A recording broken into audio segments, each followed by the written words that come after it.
Magandang hapon. Pakita namin ni Benji yung rifle bag na ipapadala namin sa Matina City, Davao. Shout out ni Charlton Upaw diha, busing. Salamat kayo, apning diha. Katawa lang ako kay si kay busing ko. Busing. Busing ako. Pinagawa niya is camo. Tapos lagyan ng muli, ready for patch. Siyempre yung ano nila, grupo nila sa rifle team. Or I mean sa mga, ano ba yan, airsoft. Airsoft yung tawag dyan.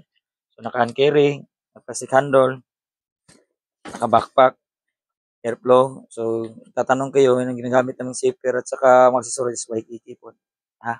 Okay? So, i-open natin yung loob para makita nyo ano yung nasa loob niya. Okay?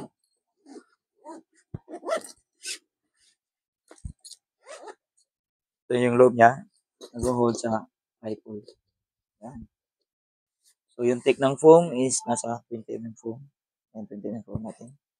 So, close ko. So, all black yung interior natin dyan. Okay? So, yung material is, ano siya, Cordura, nylon lining, saka waterproof na lining para hindi tumagos yung tubig sa loob. Tapos ito, bali ano lang to siya, build to carry na to na bag. So all in na. So may ano siya, chest lock para hindi siya ano talaga siya dito, para mag-compress talaga siya. Lagay ng cellphone, siyempre yung tatak natin, no? Kung ganyan, kung i-backpack natin, makita nyo, yan. Ano yung backpack natin. Okay? So, pwede backpack, and carry.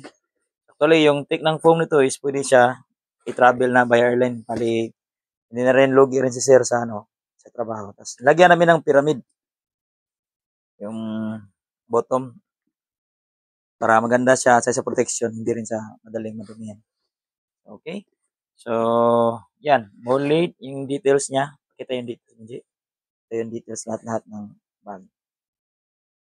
So, UBK guys, follow nyo lang sa TikTok, sa Instagram, at saka Facebook.